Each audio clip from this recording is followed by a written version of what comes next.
ನಮಸ್ಕಾರ, ರುಚಿಮನೆಗೆ ಸ್ವಾಗತ. ನವರಾತ್ರಿಯ 4ನೇ ದಿನದ ಶುಭಾಶಯಗಳು. ಯಾರೆಲ್ಲ ಈ ನನ್ನ ಯೂಟ್ಯೂಬ್ ಚಾನಲ್ನ ಸಬ್ಸ್ಕ್ರೈಬ್ ಮಾಡದೆ ನೋಡ್ತಾ ಇದ್ದೀರೋ ಪ್ಲೀಸ್ ಸಬ್ಸ್ಕ್ರೈಬ್ ಮಾಡ್ಕೊಳ್ಳಿ. ಹಾಗೆ ಒಂದು ಲೈಕ್ ಮಾಡಿ, ಶೇರ್ ಮಾಡಿ, ಕಮೆಂಟ್ ಮಾಡೋದನ್ನ ಮರಿಬೇಡಿ. ಈ ನವರಾತ್ರಿಯ 4ನೇ ದಿನ ಕೂಷ್ಮಾಂಡ ದೇವಿನ ಪೂಜಿಸ್ತಾರೆ. ಅಂದರೆ ದುರ್ಗಿಯ 4ನೇ ಅವತಾರ ಕೂಷ್ಮಾಂಡ ದೇವಿ, ಅವ್ರನ್ನ ಪೂಜಿಸೋದು ಈ ನವರಾತ್ರಿಯ 4ನೇ ದಿನ.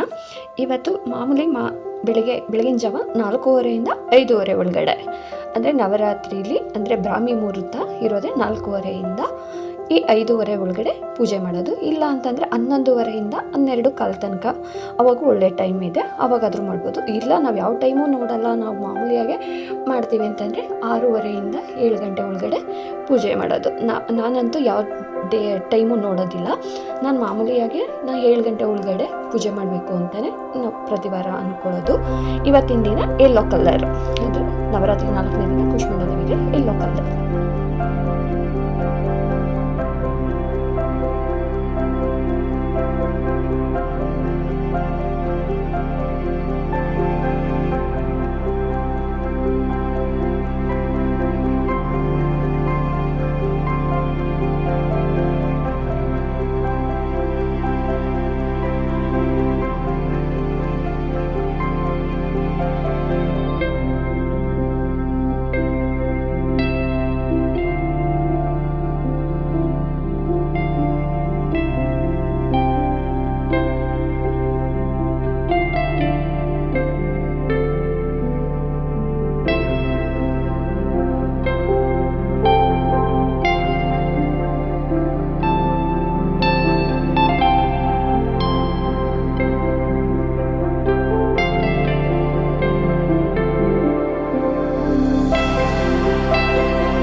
ಅಂದರೆ ಈ ನವರಾತ್ರಿಯಲ್ಲಿ ಪ್ರತಿದಿನ ದೇವಸ್ಥಾನಕ್ಕೆ ಹೋಗಬೇಕಲ್ಲ, ಹಾಗಾಗಿ ಮನೆ ಹತ್ರ ಇರೋದಂದರೆ ಮಾರಮ್ಮನ ದೇವಸ್ಥಾನ ಒಂದಿದೆ. ಮಾರಮ್ಮನ ದೇವಸ್ಥಾನಕ್ಕೆ ಹೋಗೋಣ. ಆಮೇಲೆ ಮತ್ತೆ ಇವತ್ತು ಗುರುವಾರ ಬೇರೆ ರಾಯರಿಗೆ ಹೋಗೋಣ ಅಂತ ಅಂದ್ಕೊಂಡ್ವಿ. ಫಸ್ಟು ಮಾರಮ್ಮನ ದೇವಸ್ಥಾನಕ್ಕೆ ಹೋಗ್ಬಿಟ್ಟು ಬಂದು ಆಮೇಲೆ ರಾಯರಿಗೆ ಹೋಗೋಣ ಅಂತ ಅಂದ್ಕೊಂಡ್ವಿ. 2 ವಾರದಿಂದ ಅಣ್ಣನೇ ಬರ್ತಾಯಿದ್ರು, ರಾಯರು ಕರ್ಕೊಂಡ್ಬಂದುಬಿಡ್ತಾಯಿದ್ರು.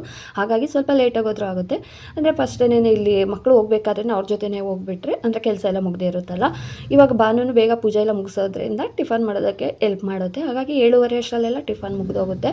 ಬೆಳಗ್ಗೆನೇ ಎದ್ದು ನಾವು ಪೂಜೆ ಎಲ್ಲ ಮಾಡಿ ಟಿಫನ್ ಮಾಡ್ತೀವಿ ಅಂತಂದರೆ ಎಷ್ಟು ಬೇಗ ಕೆಲಸಗಳೆಲ್ಲ ಮುಗಿದೋಗುತ್ತೆ. ಅದಷ್ಟು ಬೇಗ ಎದ್ದೋಳೋದನ್ನ ಅಭ್ಯಾಸ ಮಾಡ್ಕೋಬೇಕು. ಏನಿಲ್ಲ ಅಂದರೆ ಒಂದು 5 ಗಂಟೆಗಾದರೂ ಎದ್ರೂ ಸಾಕು. 5 ಗಂಟೆಗೆ ಎದ್ರೂ ಕೆಲಸಗಳು ಬೇಗನೆ ಮುಗಿದೋಗುತ್ತೆ.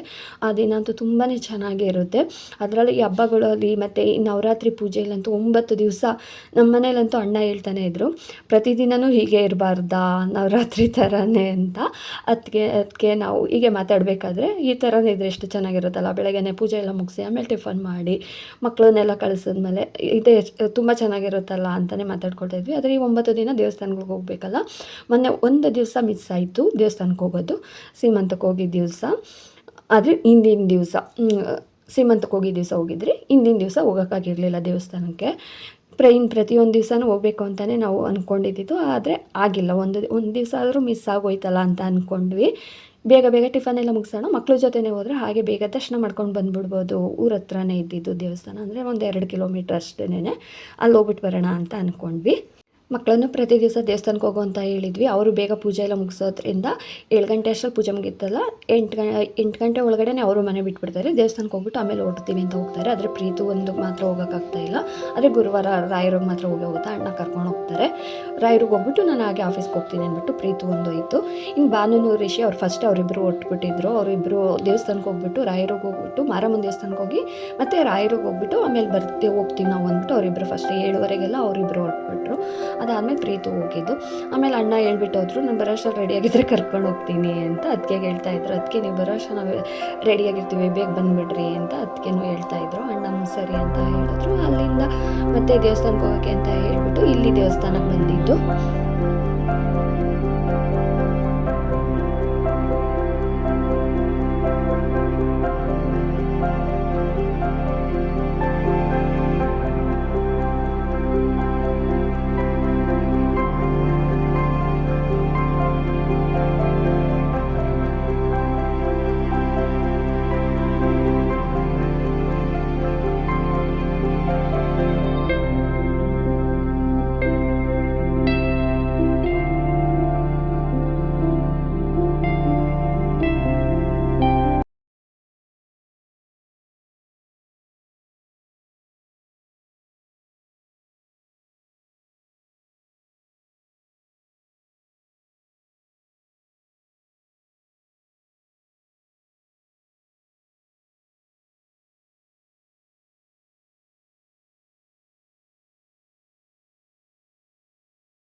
ಮಾರಮ್ಮನ ದೇವಸ್ಥಾನಕ್ಕೆಲ್ಲ ಹೋಗ್ಬಿಟ್ಟು ಬಂದಿದ್ದಾದಮೇಲೆ ಇನ್ನು ರಾಯರಿಗೆ ಹೋಗೋಣ ಅಂತ ಹೇಳಿ ಹೊರಟಿದ್ದು. ಅಂದರೆ ರಾಯರಿಗೆ ಪ್ರತಿ ಗುರುವಾರ ಹೋಗಲೇಬೇಕು. ಒಂದು ಗುರುವಾರ ಹೋಗೋಕ್ಕಾಗಿಲ್ಲ ಅಂದರೆ 2 ವಾರ 3 ವಾರ ಹೋಗೋದಕ್ಕೆ ಆಗೋದಿಲ್ಲ. ಹಾಗಾಗಿ ಇವತ್ತು ಹೋಗ್ಬಿಟ್ಟು ಬಂದುಬಿಡೋಣ. ಇನ್ನು ಬಂದರೂ ಏನೂ ಕೆಲಸ ಇಲ್ವಲ್ಲ, ಹಾಗಾಗಿ ದೇವಸ್ಥಾನಕ್ಕೆ ಹೋಗ್ಬಿಟ್ಟು ಬರೋಣ ಅಂತ ಹೇಳಿ ಬಂದಿದ್ದು. ಏನೋ ಒಂಥರ ಅನಿಸ್ತಾ ಇರುತ್ತೆ, ಒಂದು ಗುರುವಾರ ಮಿಸ್ ಮಾಡಿದ್ರೆ ರಾಯರಿಗೆ ಹೋಗಿಲ್ಲ ಅಂತಂದರೆ ಏನೋ ಕಳ್ಕೊಂಡಂಗೆ ಅನಿಸ್ತಾ ಇರುತ್ತೆ. ಪ್ರತಿ ವಾರ ಇವಾಗ ಹೋಗಿ ಹೋಗಿ ಅಭ್ಯಾಸ ಆಗಿಬಿಟ್ಟಿದೆಯಲ್ಲ, ಗುರುವಾರ ಆಯಿತು ಅಂದರೆ ರಾಯರಿಗೆ ಹೋಗಬೇಕು ಅಂತಲೇ ಅನಿಸ್ತಾ ಇರುತ್ತೆ. ನಾವಿಲ್ಲಿ ಬರೋ ಅಷ್ಟರಲ್ಲಿ ಆಗಲೂ ಸ್ವಲ್ಪ ಜನ ಕಡಿಮೆ ಇದ್ದರು. ಅಂದರೆ ಸ್ವಲ್ಪ ಬೇಗನೆ ಬಂದಿದ್ವಿ ನಾವು. ಅಂದರೆ ಬೆಳಗ್ಗೆ ಎಲ್ಲ ಕೆಲಸ ಬೇಗ ಮುಗಿಸೋದ್ರಿಂದ ಬೇಗನೆ ಬಂದಿದ್ವಿ. ಫಸ್ಟ್ ಆದರೆ ನಡ್ಕೊಂಡು ಬರ್ತಾ ಇರ್ಬೇಕಾದ್ರೆ 11:30 12 ಗಂಟೆಗೆ ಬರ್ತಿದ್ವಿ ದೇವಸ್ಥಾನಕ್ಕೆ. ಆದರೆ ಇವಾಗ ಎಲ್ಲ ಕೆಲಸ ಬೇಗ ಮುಗಿದೋಗಿರುತ್ತಲ್ಲ, ಹಾಗಾಗಿ ಸ್ವಲ್ಪ ಬೇಗನೆ ಬರ್ತೀವಿ. ತುಂಬ ಚೆನ್ನಾಗಿ ಅಲಂಕಾರ ಎಲ್ಲ ಮಾಡಿದರು ರಾಯರಿಗೆ.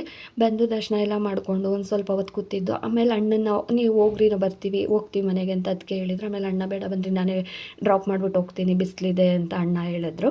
ಹೇಗೂ ಇದಾರಲ್ಲ ಅಣ್ಣನ ಹತ್ರ ಡ್ರಾಪ್ ತೊಗೋತೀವಲ್ಲ ಅಂತ ಅಂದ್ಬಿಟ್ಟು ಇನ್ನೂ ಒಂದು 5 ನಿಮಿಷ ಕೂತಿದ್ದು ಹೋಗೋಣ ಅಂತ ಹೇಳಿ ನನ್ನ ಫ್ರೆಂಡ್ ಒಬ್ಬರು ಸಿಕ್ಕಿದ್ರಲ್ಲಿ ಅವ್ರನ್ನಾಗೆ ಮಾತಾಡಿಸ್ಕೊಂಡು ಆಮೇಲೆ ನಾನು ಹೋಗಿ ದರ್ಶನ ಮಾಡೋ ಅಷ್ಟರಲ್ಲಿ ಅಣ್ಣ ಅದಕ್ಕೆ ದರ್ಶನ ಮಾಡ್ಕೊಂಡು ಕೂತಿದ್ರು. ಆಮೇಲೆ ನಾನು ಹಾಗೆ ದರ್ಶನ ಎಲ್ಲ ಮುಗಿಸ್ಕೊಂಡು ಮನೆಗೆ ಬಂದ್ವಿ. ಇಲ್ಲಿಗೆ ಇವತ್ತಿನ ಈ ವ್ಲಾಗ್ ಎಂಡ್ ಆಗುತ್ತಿದೆ.